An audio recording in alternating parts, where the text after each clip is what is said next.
আসসালামু আলাইকুম সবাইকে। সবাই কেমন আছেন? আশা করি সবাই অনেক ভালো আছেন। আমরাও আলহামদুলিল্লাহ আল্লাহর রহমতে ভালোই আছি। শুধু ছোট ছেলেটার একটু অসুস্থ, তো সবাই ওর জন্য দোয়া করবেন।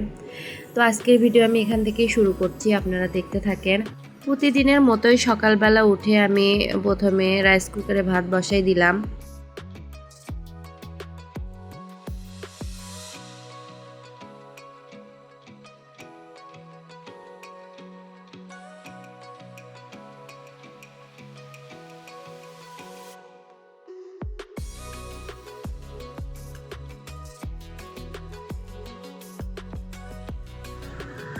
আর আমার শাশুড়ি গরুর মাংস দিয়ে আলু ঘাটি রান্না করেছিল কালকে, সেই তরকারি রয়ে গিয়েছে। আর হচ্ছে সেদিন গরু মাংস মুরগির মাংস রান্না করেছিল, সেগুলো কিছুটা করে রয়ে গিয়েছে, সেগুলোই আমি গরম করে নিচ্ছিলাম। আরহামকে খাইয়ে স্কুলে পাঠাই দিব। আজকেও আমি আরহামের সাথে যেতে পারবো না, সাদ আর একটু সুস্থ হয়ে যাক, তারপর আবার স্কুলে যাব।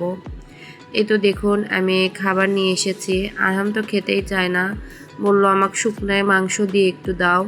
তো একটু 2 টুকরা মাংস নিয়ে এসে আমি খাওয়াচ্ছিলাম। দেখেন খাবেই না, কত কাহিনী করে একটু খাওয়ালাম। শুয়ে থেকে খাবে না, উঠবে না, কত ঝামেলা। তারপরে একটু খেয়ে নিয়ে পানি খেয়ে নিল। বেচারার মুড অনেক খারাপ, কারণ আমি ওর সাথে যেতে পারছি না। তো মনটা খুব খারাপ করে যাচ্ছিল।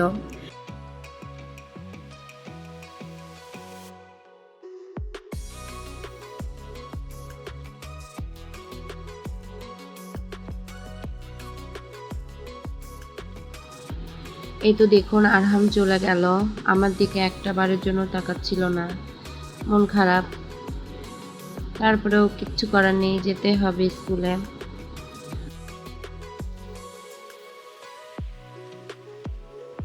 এই তো আমার ছোট্ট পাখিটা খেলা করছিল, আমি ওর সাথে একটু বসে বসে খেলা করছিলাম। আর একটু পর আমার কাজ করতে হবে।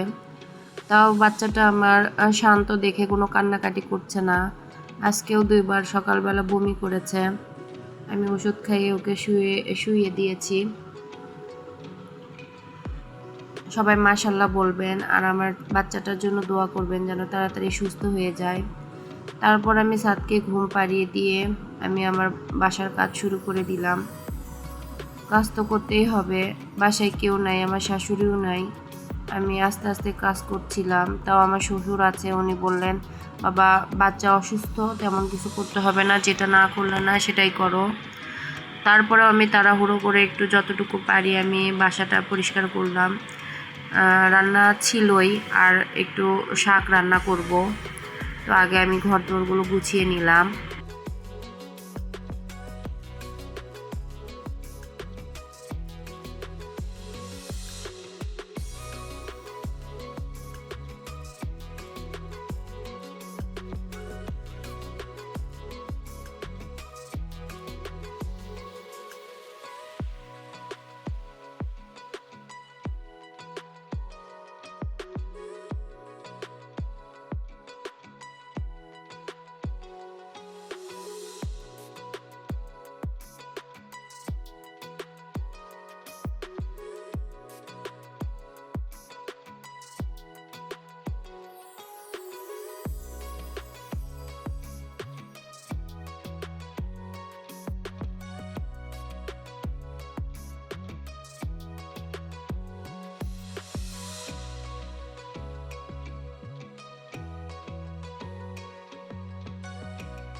একটু করে কাজ করছিলাম, আর একটু পর পর আমি আমার ছেলেকে দেখতে যাচ্ছিলাম যে বেচারা কি করতেছে, ঘুমাচ্ছে কিনা।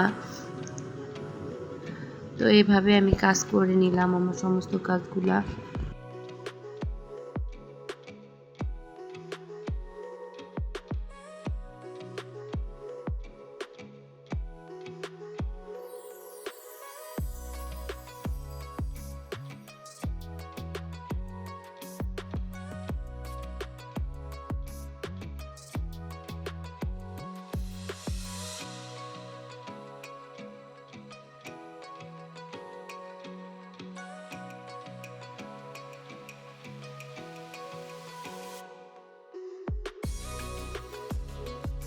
আমার সব কাজ শেষ, আমি এবার গোসল করে নিলাম।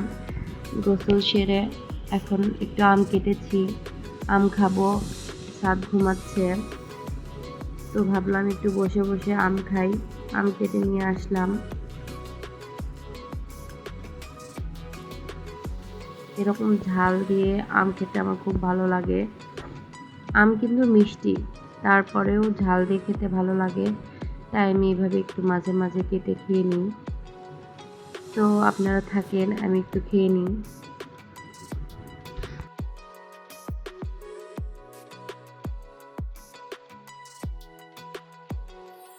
খাওয়া শেষ। এই তো দেখুন আমি ভয়েস ওভার দিচ্ছি, আমার মাথাটা ভীষণ ধরেছে, সর্দি সর্দি ভাব মনে হচ্ছে, আমিও হয়তো অসুস্থ হয়ে পড়ব, জানি না। তো আমি আমার কাজ শেষ করে আবার বাবা শাক নিয়ে এসেছেন, সেই শাক রান্না করব। সাদ ঘুমাচ্ছিল, এই ফাঁকে আমি শাকগুলো বেছে নিলাম।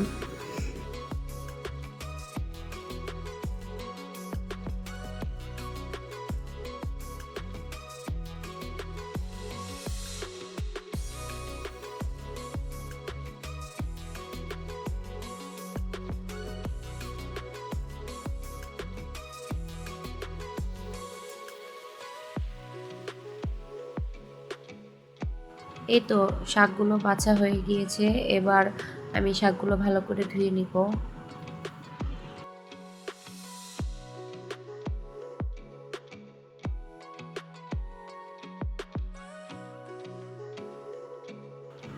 এবার শাকটা রান্না করে নেওয়ার পালা।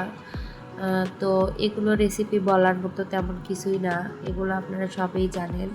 তো আমি সেম প্রসেসে রান্না করে নিলাম।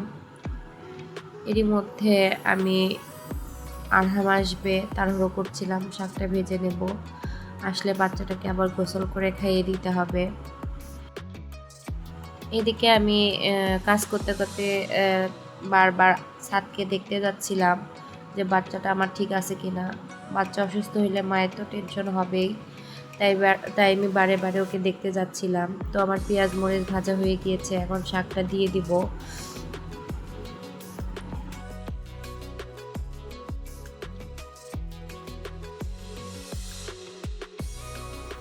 এবার লবণ দিয়ে আমি শাকটা ঢেকে দেব।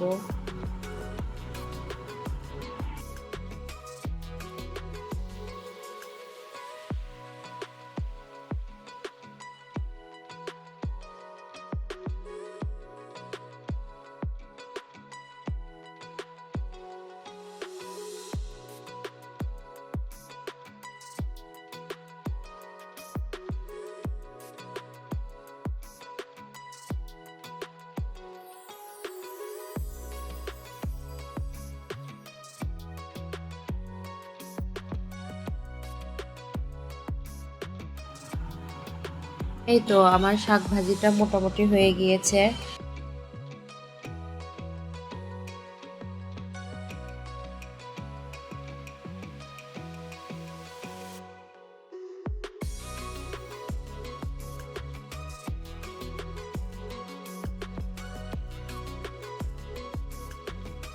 এই তো শাক ভাজিটা হয়ে গিয়েছে, এখন আমি এগুলো বাটিতে উঠে নিব।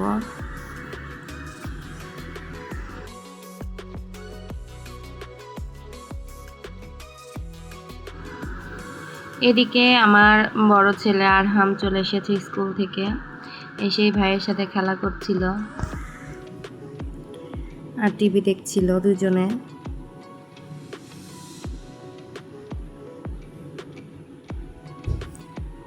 সবাই মাশাআল্লাহ বলবেন। এই সময় হুট করে আকাশ মেঘ করে এসেছে, তো আরহাম বলতেছে মা আমি একটু বৃষ্টি আসলে গোসল দেব। তো বাচ্চা তো সহজে বৃষ্টিতে গোসল দিতে পারেই না, তো ভাবলাম দুপুরবেলা গোসল দিতেই হবে, যদি বৃষ্টি আসে গোসল দিই, কেন না। এর মধ্যেই হঠাৎ করে বৃষ্টি নেমে গিয়েছে, আরহাম তো লাফালাফি করতেছিল, তাই আমি ভাবলাম ঠিক আছে একদিন বাচ্চা বৃষ্টিতে গোসল দিক। তো আমি তাড়াহুড়ো করে ওর ড্রেসটা খুলে দিলাম, খুলে দিয়ে যেই কথা সেই কাজ, আরহাম দৌড়ে বৃষ্টিতে নেমে গেল। আমি আর সাদ তো নামতে পারবো না, আমরা দুজন দাঁড়িয়ে দাঁড়িয়ে ওর গোসল দেওয়া দেখছিলাম। সাদ তো অনেক খুশি, খুব এনজয় করছিল ওর ভাইয়ের গোসল দেওয়াটা দেখা। একটু পর আপনারা দেখতে পারবেন। আর হামের কথা তো বলাই যাবে না, ও অনেক খুশি। এই তো দেখেন সাদ কেমন মজা করতেছিল, ওর ভাইকে দেখে অনেক খুশি। এবছর আরহামের বৃষ্টিতে প্রথম ভেজা, সে তো অনেক খুশি, খুশিতে কোন দিকে দৌড় দিচ্ছে দেখুন। রাস্তায় তো কোনো গাড়ি ছিল না, তো ও কোনো টেনশন নাই, দৌড়াদৌড়ি করতেছিল আর অনেক মজা করছিল। আর ওকে দেখে তো আমার ছোটোবেলার কথা মনে পড়ে যাচ্ছিল। ছোটোবেলায় আমরাও এরকম করতাম, দৌড়াদৌড়ি করতাম বৃষ্টিতে। অনেক সময় আমরা পিছলেও খেলতাম। কার কার এরকম স্মৃতি আছে অবশ্যই কমেন্টে জানাবেন। আমার তো অনেক স্মৃতি আছে। আমরা বোনেরা সবাই মিলে বৃষ্টিতে ভিজতাম আর মজা করতাম। সেই দিনগুলোর কথা খুব মনে পড়ছিল। তো আরহামের ছেলেবেলার মধ্যে আমি আমার নিজের ছেলেবেলাকে খুঁজে পাই। ভাবি যে আরহাম এখন উপভোগ করুক, কারণ কেননা ও একদিন আমার মতো হয়তো বা মনে করবে ওর ছেলেবেলাকে। সবাই অবশ্যই মাশাল্লাহ বলবেন। ভাইয়ের খুশি দেখে আরেক ভাইয়ের তো অসুস্থ, পালিয়ে চলে গিয়েছে মনে হচ্ছে। অনেক হাসতেছিল বাচ্চাটা আমার।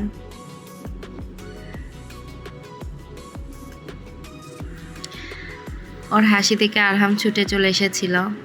তো গোসল দিয়ে আরহাম আবার মক্তবে চলে গেল।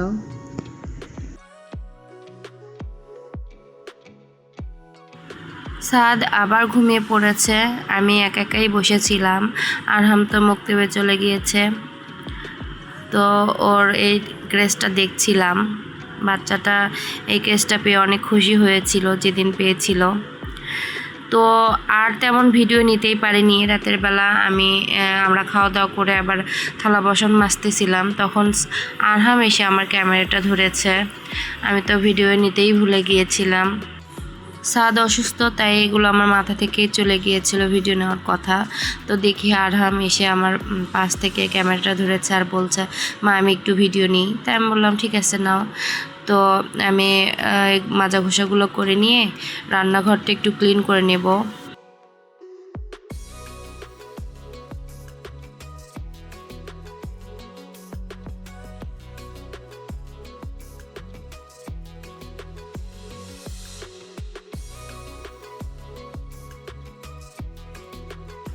তো আমার ভিডিওগুলো যদি আপনাদের ভালো লেগে থাকে অবশ্যই আমার চ্যানেলটি সাবস্ক্রাইব করে দিবেন, বেল আইকনটি প্রেস করে দিবেন এবং লাইক কমেন্ট শেয়ার অবশ্যই করবেন।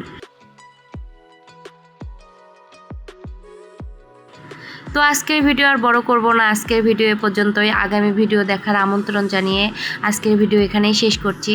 সবাই ভালো থাকবেন, সুস্থ থাকবেন এবং নিরাপদে থাকবেন এবং আমাদের জন্য দোয়া করবেন, আমরাও যেন ভালো থাকি, সুস্থ থাকি এবং নিরাপদে থাকি। আল্লাহ হাফেজ।